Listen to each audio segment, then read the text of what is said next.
has done certain changes in its board pattern. ठीक है, CBSE ने कुछ चेंजेस किए, certain changes, it has been included and it has been a word of mouth from everyone. So let me clarify you what is it all about. We are hearing from everywhere the two board pattern.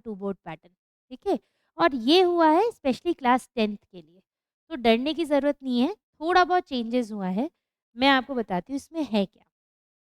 Today I am going to discuss about what is all about two board pattern, and it is also being telling you that why two board pattern has been taken, how it will work, what is the improvement exam rules, what is the exam schedule, what is the important rule student must know, how the result and certification occur, how admission to class 11th has been taken. Okay, so these are few myths are also there, few confusions are also there. I here to clarify all the confusion regarding the two board method. Let's start with the very first one. This session means very first thing why two board pattern. देखिए, पहली बार आप 10th में board में appear हो रहे हैं, obviously there is a pressure, peer pressure भी होता है, मेरा दोस्त के इतने नंबर आ रहे हैं, मेरे नहीं आ रहे, मैं तो उससे ज़्यादा पढ़ रहा हूँ, है ना. पेरेंट्स भी कहते हैं, आपके यदि कोई सिबलिंग है, एल्डर सिबलिंग है, तो parents use to compare as well. दीदी के इतने आए थे, भैया के इतने आए थे, आपके तो इतने आने चाहिए. Expectations are also there. Other than that there is a performance pressure also, कि मुझे अच्छा करके बताना है, I want to prove myself. Okay, so कोई प्रूव करने की ज़रूरत नहीं है, it's just an exam. Take exam as exam only. Don't put it in your too much pressure on you. जैसे आप पढ़ रहे हैं, जब तक आपने 9th में एग्जाम दिया है, आपको वैसे ही पढ़ाई करनी है, थोड़ा सा पैटर्न ऊपर नीचे करना है, जो मैं आपको बताऊंगी. ठीक है. So why CBSE has initiated this? First of all, very first reason is reduce of fear of one chance exam.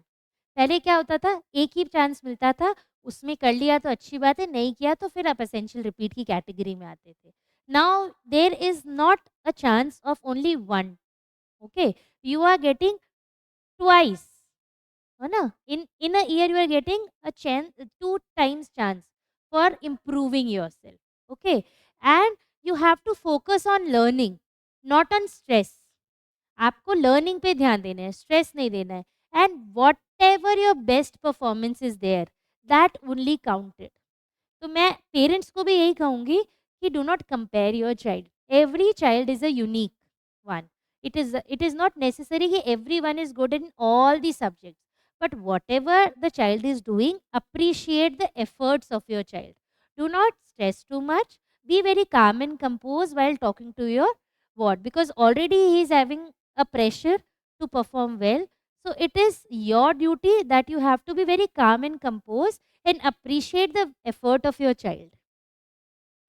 अब आगे चलते हैं, दूसरा क्वेश्चन आता है हाउ इट विल वर्क, कि काम कैसा करेगा.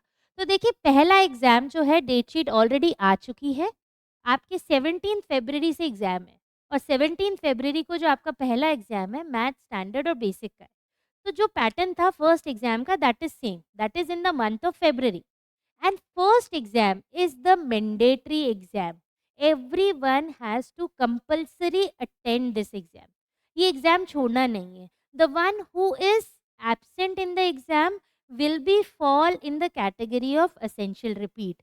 They will not have a chance to appear in second board examination, which is also known as improvement examination. उसमें आपको चांस नहीं मिलेगा, फिर आपको 10th रिपीट ही करनी पड़ेगी. Other than that, if you are failing more than 3 subjects, then also it will comes under the category of essential repeat. Then again you have to report 10th board examination. So main exam in the month of February as it is. Okay. Second exam, which is also known as improvement exam or second board examination, will be in the month of May. Okay. And it is an optional exam. ये ज़रूरी नहीं है कि सभी के सभी second board exam में भी अपीयर होए. तो ये जो मेरा व्यू है, मेरा मानना है, और आई थिंक आपके पेरेंट्स का और मैक्सिमम टीचर्स का भी यही मानना होगा, कि आपको फोकस क्या करना है, पहले एग्जाम में ही. जो पहला एग्जाम फरवरी में होगा, you have to focus on that. Leave that you have another chance. Will give our best performance in first examination. If something has happened 80 90, then only we'll think over it. So your first target is to perform well in your very first board examination. Okay, but if you are not satisfied with your exam in certain subject, then you can go for the second examination.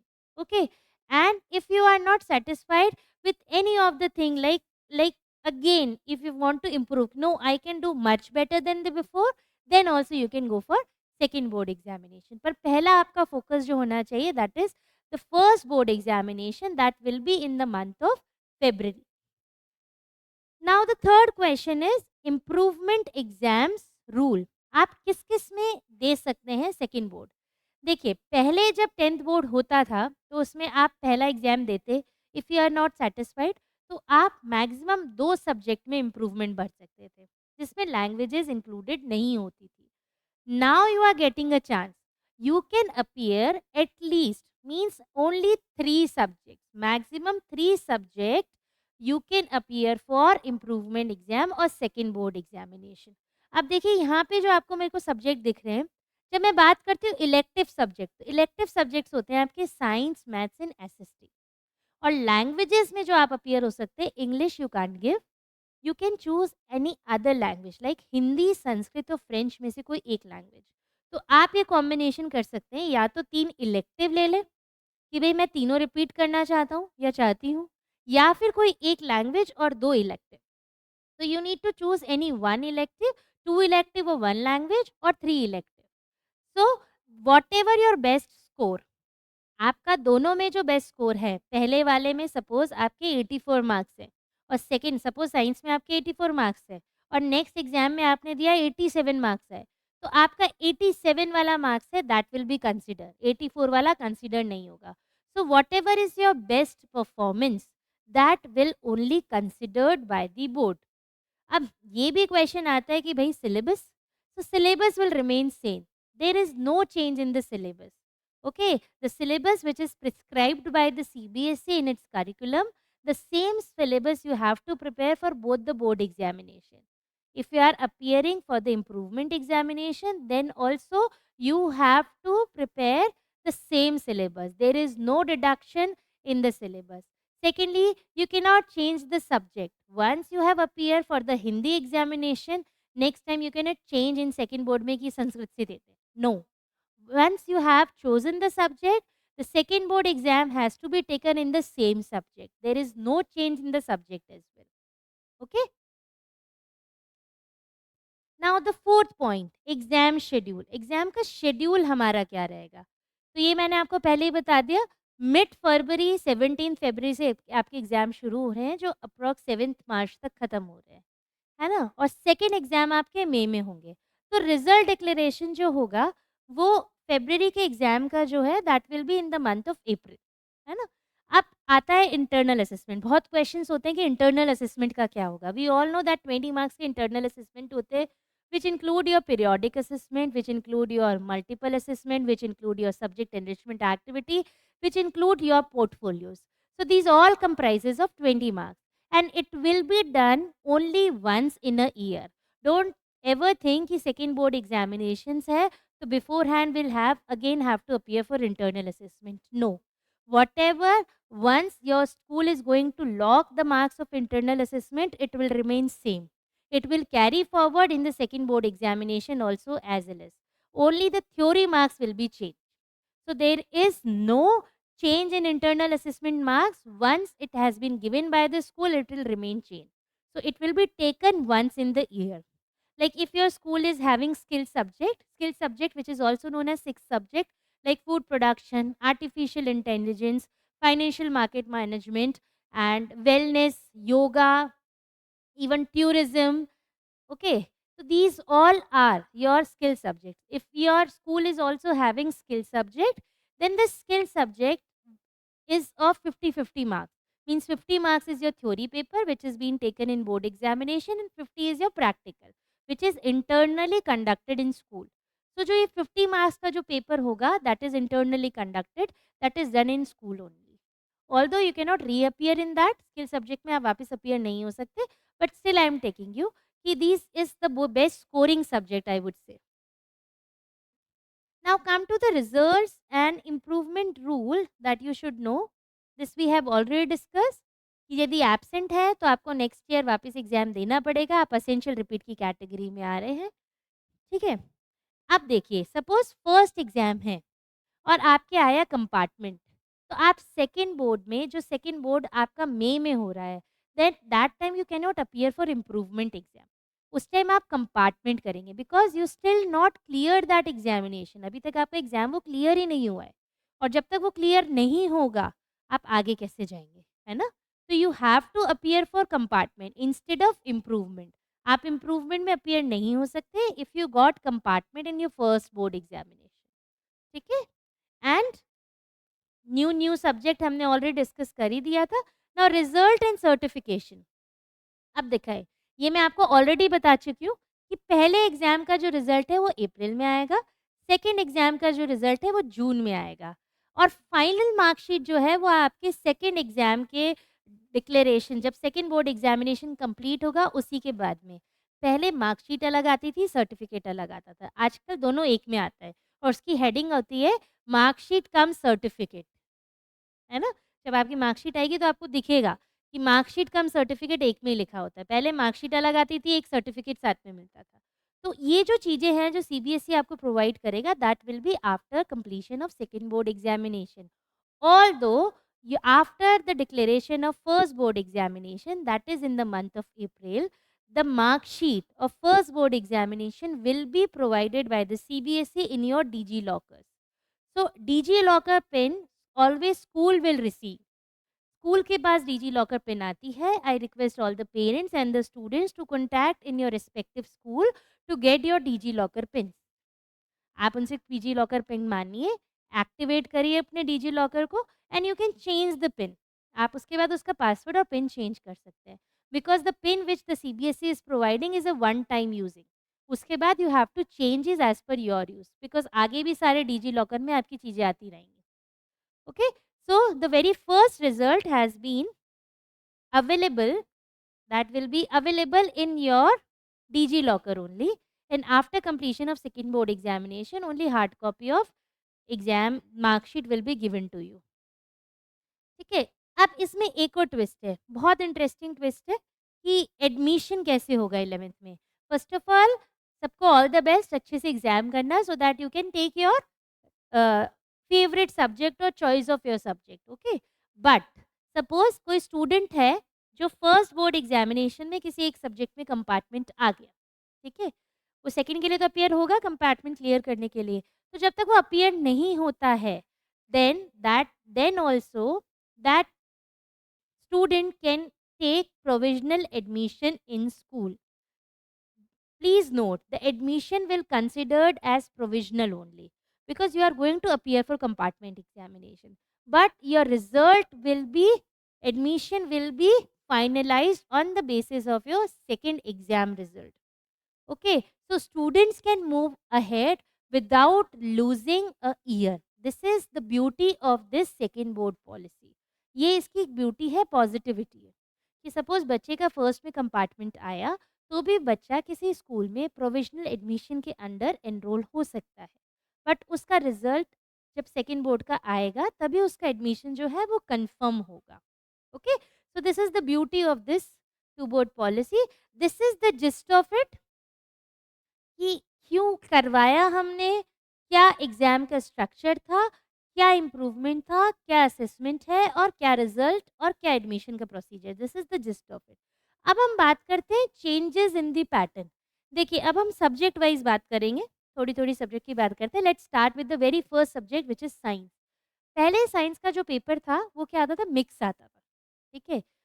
Total 39 questions आते हैं science के subject में, सबको पता है ना। तो mix आता था, साइंस एमसीक्यू एक साथ आ गए, फिर असेशन रीजन आ गए, फिर 2 मार्क्स 3 मार्क्स ऐसे आते थे। अब क्या हो गया है, पैटर्न चेंज हो गया है, सीबीएसई ने इजी कर दिया है। Suppose you are very good at biology, attempt the section A which contains all biology questions, section B will be containing all chemistry question, section C will be containing all physics question. तो अब क्या CBSE ने bifurcate कर दिया। So if you are very good in particular section, suppose you are good in chemistry, attempt the section B first. Okay, the number of question is not changed, The weightage of each section is also not changed. Biology will be of 30 marks only, chemistry will be of 25, physics will be of 25. So this will remain same. Secondly आपको जो diagrams हैं उस पे भी बहुत ध्यान देना है, ठीक है? फॉर्मूलाज पे ध्यान देना है and keep this a very first step, do not leave any question. कोई सा भी सब्जेक्ट हो, क्वेश्चन छोड़ने की आदत छोड़ दो। क्वेश्चन अटेम्प्ट करना ही है, जो सबसे पहले आता है, सबसे अच्छा आता है उसको पहले करिए और जो नहीं आता है उसको भी आखिरी में करने की कोशिश करिए, ठीक है? सोशल साइंस, सोशल साइंस का पेपर भी पहले मिक्स आता था, अब क्या कर दिया, सेक्शन वाइज कर दिया। A will be of history, B will be of geography, C will be political science and D for economics, okay? And each is of 20 marks. Map based questions आते ही हैं एसएसटी में, तो उसमें आपको बहुत ध्यान रखना है। एक इम्पॉर्टेंट चीज़ मैं साइंस और एसएसटी दोनों चीज़ों में बोलना चाहूँगी कि some time what you people do, NCERT में कुछ कॉलम्स होते हैं, do you know, did you know, and usually leave that columns कि इसमें से क्या आएगा, कोई एक्टिविटी दे रखा है तो इसमें से क्या आएगा। No, this is the biggest biggest mistake which you are doing. Do not leave the did you know, do you know, the column, important column or activity column, because sometimes the direct questions in MCQ being asked from this. So very first thumb rule of 10th class is read your NCRT word by word, underline the thing, keep write the things, and do practice again and again. So, very first is your NCRT. There are some diagram based questions also, do not miss that, because most of the case study based question or 5 marks or 3 marks question based on your diagram. Illustrate this, what does it mean? तो ये सब उस चीज़ों में आता है, ठीक है? So this is all about SST and science. चलिए अब अपन बात करते हैं मैथ्स की। मैथ्स में देखिए आपको सबको पता है 15 मिनट्स का रीडिंग टाइम होता है। तो जो रीडिंग टाइम है वो आपको मैथ्स में वो आइडेंटिफाई करना है कि the question which you know the first. Railway का इंजन होता है ना, गाड़ी का इंजन, वो कैसे काम करता है, पहले धीरे धीरे चलता है पर एक बार गाड़ी चलने जाती है तो रफ्तार पकड़ने लगता है, वही मैथ्स है। What ever you know the first, जो जो आपको लगता है कि मेरे को सेक्शन डी बहुत अच्छे से आता है, I know all the answers and I know how to solve it, take that section first. तो आपकी जो बॉडी में जो रिवाइव होगा, है ना, और फिर धीरे धीरे आप और सारे क्वेश्चंस कर पाएंगे। टाइम मैनेजमेंट, 2 चीज़ का बहुत ध्यान रखना है। सारे पेपर में ही करना है पर मैथ्स के लिए बहुत इंपॉर्टेंट है। यू नीड टू आइडेंटिफाई कितने सेक्शन में आपको कितना टाइम देना है, so that you are able to complete a paper in 2 hours 45 minutes and leave 15 minutes for cross checking. And do not do the rough work at back page, पीछे वाले page पे ना करके इन ईच पेपर, हर answer sheet के right side पे column बनाइए।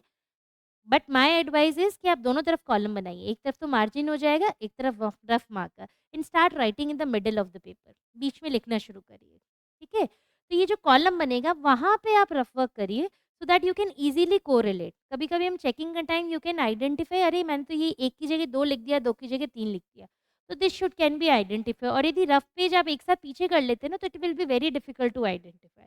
तो मैथ्स में आपको इन चीज़ों का ध्यान रखना है। सेक्शन वाइज आपकी ज्योमेट्री के जो क्वेश्चंस हैं वो मैक्सिमम वेटेज के होते हैं, इजी क्वेश्चंस होते हैं। मेंसुरेशन है उसमें आपको फॉर्मूले पे ध्यान देना है। तो this all things you need to check. For languages I would say आपका जो रीडिंग पोर्शन होता है, राइटिंग पोर्शन होता है, notice writing, email writing, that is carry a maximum weightage, that you have to check. बहुत सारे unseen passage आपको solve करने चाहिए, कुछ सीन पैसेज भी आते हैं वो सॉल्व करने चाहिए, and more grammar you need to practise, so that you should get a full marks in that, okay?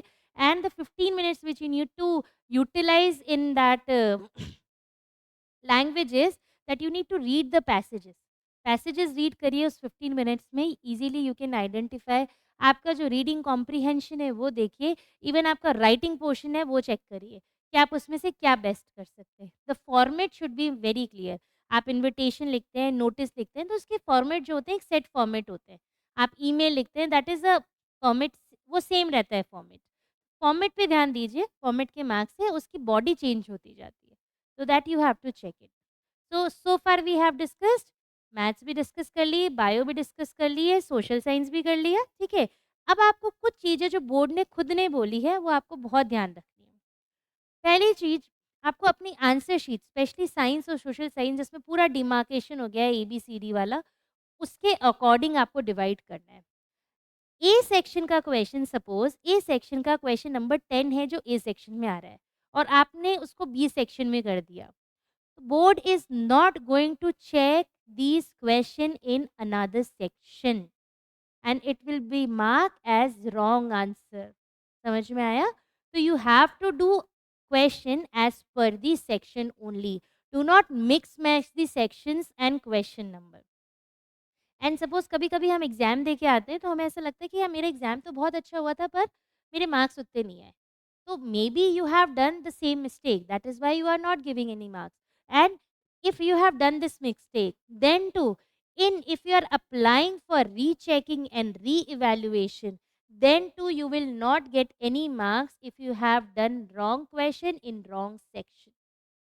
15 number का क्वेश्चन है और वो सेक्शन ए का है और आपने सेक्शन बी में किया है, तो वो चेक नहीं होगा, ना उसके मार्क्स मिलेंगे। इवन वो रीवैल्यूएशन और रीचेकिंग में भी कोई करेक्शंस नहीं होगा। So avoid mixed answers, okay, you have to write answers only in the correct section, and it is a latest circular issued by CBSE. And for more and more clarity, you can refer sample question papers which is available on CBSE academic website. वहाँ पे आपके sample papers है along with marking scheme. तो अपनी तरफ से कोई marking scheme नहीं देनी है. The marking scheme which is going to release by the CBSE, the paper is going to check as per that only.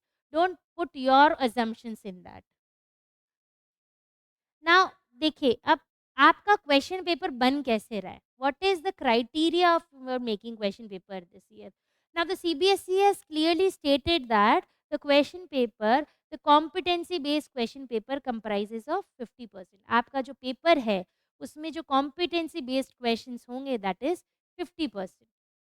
So try to get, it can be a case study based question, it can be a MCQ type question. और जब competency होती है तो it can be define, it can be illustrate, it can be create, it can be calculate, ये सब competency में आती है.